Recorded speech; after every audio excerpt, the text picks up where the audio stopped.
আমাকে আল আবরার ছাত্র কাফেলার পক্ষ থেকে বক্তৃতার জন্য যে বিষয়টি নির্ধারণ করে দেওয়া হয়েছে তা হলো দারুল উলুম দেওবন্দের ঐতিহ্য অবদান। উক্ত বিষয়টি সামনে রেখে কিঞ্চিত আলোকপাত করব ইনশাআল্লাহ। ওয়া মা তৌফিক ইল্লা বিল্লাহ। মুহতারাম হাজিরিন, ইতিহাস হলো জাতির উন্নতির মাধ্যম, ইতিহাস হলো জাতির পথ প্রদর্শনের মাধ্যম।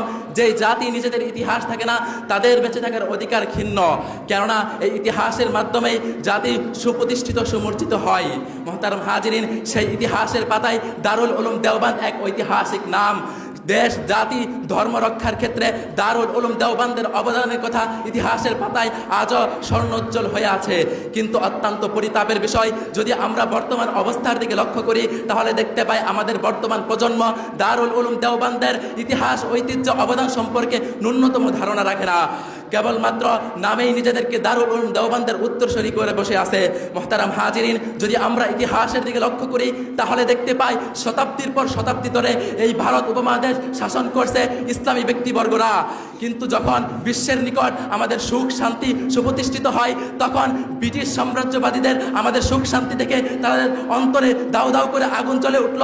তারা আমাদের সুখ শান্তি কেড়ে নেওয়ার জন্য 1601 খ্রিস্টাব্দে এই ভারত ভূখণ্ডের মধ্যে তারা ব্যবসায়ের নামে উড়ে এসে জুড়ে বসলো এবং ধীরে ধীরে তাদের আধিপত্য বিস্তার করতে লাগলো। এক পর্যায়ে ছলে বলে কৌশলে তারা আমাদের স্বাধীনতাকে কেড়ে নিল এবং ধর্মীয় শিক্ষাকে তারা বিজাতীয় শিক্ষায় রূপান্তরিত করলো।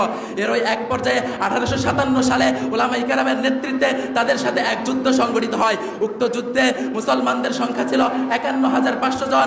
উক্ত যুদ্ধে সাময়িকভাবে পরাজয় বরণ করলে মাওলানা আব্দুল গনি রহমতুল্লাহি আলাইহি আত্মগোপন করে মক্কায় হিজরত করেন এবং কাসেম নানুতুবি রহমতুল্লাহি আলাইহি নিজ দেশে আত্মগোপন করেন।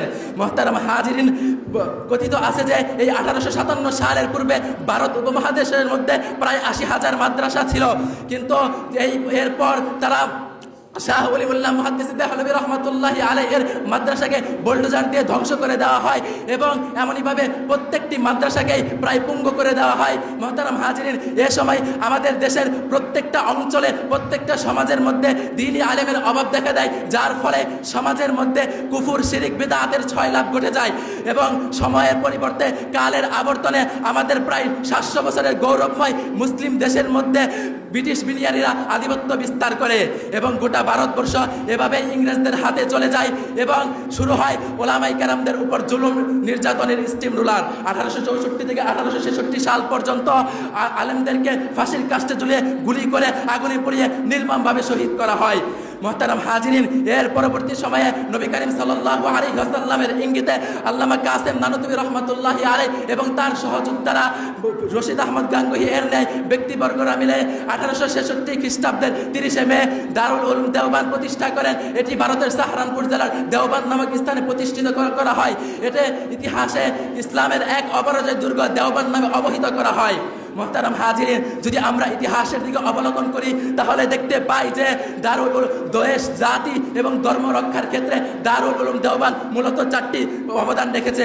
তার মধ্যে নাম্বার 1 শিক্ষার ক্ষেত্রে শিক্ষা সংস্কৃতির বিকাশের ক্ষেত্রে অবদান রেখেছে, যুগসম্মত সিলেবাসের ব্যবস্থা করেছে। নাম্বার 2 দ্বীনের দাওয়াত এবং তাবলীগের ক্ষেত্রে তারা যথাযথ ভূমিকা রেখেছে, মানুষকে হকের দাওয়াত দিয়েছে, মানুষকে বাতিল থেকে ফিরিয়ে নিয়েছে। নাম্বার 3 তাসকিয়া এর ক্ষেত্রে তারা অবদান রেখেছে, আত্মশুদ্ধি করেছে, দ্বীনের জন্য মার্কাজ তৈরি করেছে। নাম্বার 6 জিহাদ ফি সাবিলিল্লাহ অর্থাৎ অন্যায়ের প্রতিবাদ করেছে, যেখানে অন্যায় হয়েছে সেখানে প্রতিবাদে দাঁড়িয়ে গেছে। তাই তো আমরা দেখতে পাই যখন এই ভারত ভূখণ্ডের মধ্যে ইংরেজরা বাতিলের বেশে আগমন করেছিল তখন উলামায়ে দেওবন্দ হকের বেশে আগমন করেছে। আমরা দেখতে পাই যখন মির্জা গোলাম আহমদ কাদিয়ানি বাতিলের বেশে আগমন করেছে, হক আগমন করেছে উলামায়ে দেওবন্দের বেশে। আমরা দেখতে পাই বাতিল যখন আগমন করেছে মিস্টার মওদুদী এর বেশে, হক আগমন করেছে উলামায়ে দেওবন্দের বেশে। আমরা দেখতে পাই বাতিল যখন আগমন করেছে শিয়া সুন্নির বেশে, বাতিল হক আগমন করেছে উলামায়ে দেওবন্দের বেশে। আমরা দেখতে পাই বাতিল যখন আগমন করেছে নাস্তিকের বেশে, হক আগমন করেছে উলামায়ে দেওবন্দের বেশে। মুহতারাম হাজিরিন, আমরা এসবের আলোচনা করে দেখে একটি জিনিসই জানতে পারি যে দারুল উলুম দেওবন্দ শুধুমাত্র একটি প্রতিষ্ঠানই নয়, বরং রাজনৈতিক আদর্শ সমাজ গঠন এবং ইসলামকে প্রতিষ্ঠিত করার জন্য একটি মূল মার্কাজ বা কেন্দ্রবিন্দু। কিন্তু অত্যন্ত পরিতাপের বিষয়, যদি আমরা বর্তমান সমাজের দিকে লক্ষ্য করি, বর্তমান তালেবে আলেমদের দিকে লক্ষ্য করি, তাহলে দেখতে পাই আমাদের মধ্যে দারুল উলুমের যে মূল 4টি লক্ষ্য উদ্দেশ্য ছিল তা যথাযথ পাওয়া যায় না। যদি আলেম পাওয়া যায় তার তালিম পাওয়া যায় না, যদি তালিম পাওয়া যায় দাওয়াত পাওয়া যায় না, যদি দাওয়াত পাওয়া যায় তাজকিয়া পাওয়া যায় না, যদি তাজকিয়া পাওয়া যায় তাহলে জিহাদ ফি সাবিলিল্লাহ পাওয়া যায় না। তাই তো আমি পরিশেষে এই মঞ্চ থেকে দাঁড়িয়ে সকলের প্রতি সকল আহ্বান জানিয়ে দিচ্ছি যে আসুন হে তালেবে আলেম ছাত্র ভাইরা, আজ থেকে আমরা প্রতিজ্ঞাবদ্ধ হই আমরা আমাদের জীবনকে দারুল উলুমের আদর্শ দ্বারা পরিচালনা করতে পারবো। যদি পারি এমনটি তাহলে সার্থক হবে আমরা, সার্থক হবে বক্তৃতা সেমিনার, সার্থক হবে উলামায়ে কেরামের মেহনত, সার্থক হবে আমাদের আগামীদের মেহনত। এ বলে আমার বক্তব্য শেষ করছি। নাসরুম মিনাল্লাহি ওয়া ফাতহুন করিব। আসসালামু আলাইকুম ওয়া রাহমাতুল্লাহ।